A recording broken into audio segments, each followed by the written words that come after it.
وقال انی ذاہب الی ربی سیہدین، اور اب حضرت ابراہیم نے فرمایا کہ میں اپنے رب کی طرف جاتا ہوں، وہ مجھے ہدایت دے گا، یعنی راستہ بتائے گا، یعنی اب ہجرت کر رہے ہیں۔ یہ قانون ہے، جب کسی نبی اور رسول کے قتل پر آمادہ ہو، ظاہر بات ہے کہ آمادگی سے کیا آگے بڑھ کر، انہوں تو آمادگی سے بھی آگے نکل گئے، اپنی طرف سے تو ڈال ہی دیا نا آگ میں، اللہ نے بچا لیا، اور بات ہے۔ جیسے کہ یہودیوں نے حضرت مسیح کو تو اپنے طور پر تو سولی پر چڑھا دیا، اللہ نے جو کیا وہ علیحدہ بات ہے، اللہ نے معجزے کے طور پر ان کو آسمان پر اٹھا لیا۔ قال انی ذاہب الی ربی سیہدین، میں تو اب اپنے رب کی طرف ہجرت کروں گا، اور وہ مجھے راستہ بتائے گا، میں جاؤں کہاں۔ رب ھب لی من الصالحین، بہت لمبا راستہ انہیں لینا پڑا ہے، اس لیے کہ یہ عراق اور شام اور فلسطین کے درمیان بہت بڑا صحرا ہے درمیان میں، یہ زیادہ تر جو شرق اردن کا پورا علاقہ بہت زبردست صحرا ہے، یہ تو ادھر سے کوئی جا ہی نہیں سکتا تھا، وہ تو وہی جو دریا کے ساتھ ساتھ جو ہے فرات کے ساتھ ساتھ ہوتے ہوئے اوپر گئے ہیں، ہاران کا علاقہ ہوتا تھا، شمالی شام کا علاقہ، پھر وہاں سے پھر نیچے اترے ہیں اور فلسطین کے علاقے میں پہنچے، بہت لمبا سفر کرنا پڑا۔ وقال انی ذاہب الی ربی سیہدین رب ھب لی من الصالحین، اور اب دل سے ایک دعا نکلی، پروردگار مجھے عطا فرما کوئی نیک بیٹا، صالح بیٹا، ھب لی، مجھے دے، بخش دے۔ فبشرناہ بغلام حلیم، تو ہم نے اسے ایک ایسے بیٹے کی بشارت دی جو حلیم ہے۔ اس لفظ حلیم کے بارے میں ایک بات بہت نوٹ کر لیجئے، یہ قرآن مجید میں صرف اللہ کے لیے آیا ہے یا صرف دو اشخاص کے لیے، حضرت ابراہیم کے لیے اور حضرت اسماعیل کے لیے، تیسری کسی جگہ پر کسی شخصیت کے لیے حلیم کا لفظ نہیں آیا۔ کل 3 مرتبہ آیا ہے غیر اللہ کہہ لیجیے، یعنی باقی تو اللہ کے لیے، حلیم تو وہ تو ہے ہی ہے، بار بار آ رہا ہے، بار بار آ رہا ہے، لیکن اللہ کی یہ شان وہ ہے کہ جو گویا کہ زیادہ عام نہیں ہے لوگوں کے اندر، ورنہ یہ کہ کچھ نہ کچھ عکس ہر چیز کا اللہ کی صفات کا لوگوں میں ہے، لیکن حلم جس کو کہتے ہیں، حضرت ابراہیم کے لیے 2 مرتبہ اور حضرت اسماعیل کے لیے یہاں غلام حلیم۔ اس کے مقابلے میں حضرت اسحاق کے لیے لفظ آتا ہے غلام علیم، علیم اور حلیم، اس کو اچھی طرح نوٹ کر لیجیے، ایک میں علم زیادہ اور انہی سے پھر آگے جو ہے نبوت کا سلسلہ چلا ہے، اور ایک میں حلم زیادہ، وہ حضرت اسماعیل ہے۔ فلما بلغ معه السعی قال یا بنی انی اری فی المنام انی اذبحک فانظر ماذا تری، تو پھر جب وہ پہنچے اس عمر کو کہ ان کے ساتھ بھاگ دوڑ کر سکیں، ان کے کام میں ہاتھ بٹا سکیں، قال یا بنی، انہوں نے کہا ہے میرے بیٹے میں تو دیکھ رہا ہوں، انی ارا فعل مضارع ہے کہ 3 دن ہو گئے مجھے دیکھتے ہوئے، خواب دیکھ رہا ہوں، ایک ہی خواب، میں نیند میں دیکھ رہا ہوں، انی اذبحک، کہ میں تمہیں ذبح کر رہا ہوں، فانظر ماذا تری، تو تم دیکھو تمہاری رائے کیا ہے، تمہارا کیا خیال ہے۔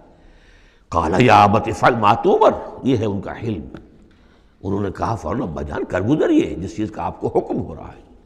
انہیں معلوم ہے کہ میرے والد نبی ہیں اور میرے والد کا خواب وہی ہے، وہ کوئی ایسا خیال نہیں ہے کہ جو من گھڑت خیال ہو یا کسی شیطان کی طرف سے کوئی ان کو جو ہے اس طرح کی چیز جو ہے وہ دکھائی جا رہی ہو۔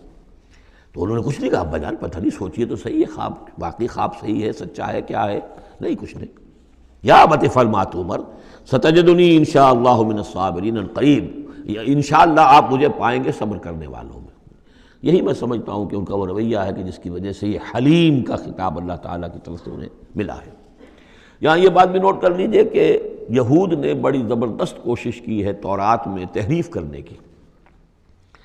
کہ ذبیح اللہ حضرت اسماعیل کے بجائے حضرت اسحاق کو قرار دیا جائے، جگہوں کے نام بدل دیے ہیں، فلسطین میں بھی ایک علاقہ، ایک جگہ کا نام مریا رکھ دیا ہے، مروا، جیسے مروا کے اوپر قربان گاہ تھی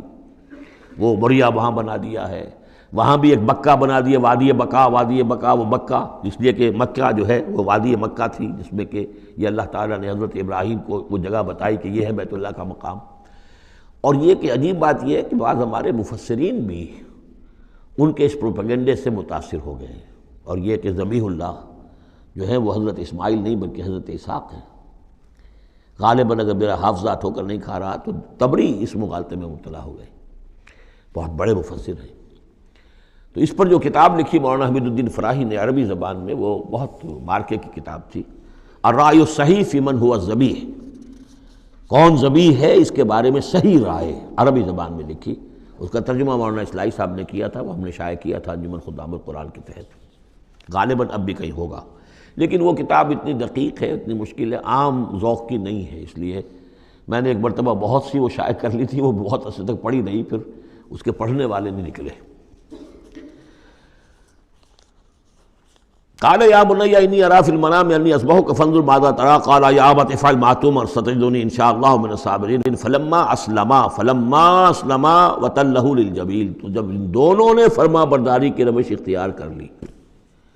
اور حضرت ابراہیم نے اسماعیل کو لٹا دیا پیشانی کے بل کہ تاکہ چہرہ سامنے نہ ہو،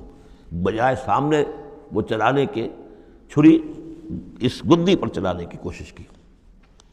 وَنَادَيْنَاهُ يَا ابراہیم، اور ہم نے پکارا ہے ابراہیم قَدْ صَدَّقْتَ الرُّؤْيَا، تم نے تو اپنا خواب سچا کر دکھایا۔ اِنَّا كَذَلِكَ نَجْزِي الْمُحْسِنِينَ، ہم اسی طرح اپنے محسن بندوں کو بدلہ دیتے ہیں۔ إِنَّ هَذَا لَهُوَ الْبَلَاءُ الْمُبِينُ، یقیناً یہ بہت بڑی آزمائش تھی۔ یہ شاباش کی حد ہے کہ ممتحن یہ کہے اس سے کہ جس کا امتحان لے رہا ہو کہ بھائی امتحان بڑا سخت لیا تھا میں نے تمہارا واقعتاً، اب یہ شاباش کا جو ہے یوں سمجھیے کہ سب سے آخری شکل ہے کہ ممتحن کہے۔ اس موضوع پر میں نے ایک تحریر لکھی تھی جو کتابچے کی شکل میں موجود ہے، حج اور عید الاضحیٰ اور اس کی حکمت، اس میں نے یہ چیزیں بیان کی ہیں۔ وَفَدَيْنَاهُ بِذِبْحٍ عَظِيمٍ، اور پھر ہم نے اس کی جگہ پر فدیہ ایک ذبح عظیم، جنت کا ایک میڈھا آیا اور وہ اس کی جگہ پر حضرت اسماعیل کی جگہ پر ذبح ہوا، اور اسی کی پھر اب یہ یاد ہے کہ جو بنائی جا رہی ہے قربانی جو ہوتی ہے۔ وَتَرَكْنَا عَلَيْهِ فِي الْآخِرِينَ، اسی پر ہم نے پھر باقی رکھا پچھلوں میں بھی، یعنی اس میں یہ بھی ہو سکتا ہے کہ پوری ملت ابراہیم مراد ہو، جیسے ملت نوح پر ہم نے باقی رکھا کچھ لوگوں کو جن میں سے حضرت ابراہیم بھی تھے، اور یہ بھی کہ اس قربانی کا خاص طور پر جو ہے اس کا ذکر کیا جا رہا ہو۔ سلام علی ابراہیم، سلام ابراہیم پر، کذالک نجزی المحسنین، اسی طرح ہم بدلہ دیتے ہیں اپنے محسن بندوں کو، انہ من عبادنا المؤمنین، یقیناً وہ ہمارے مومن بندوں میں سے تھے۔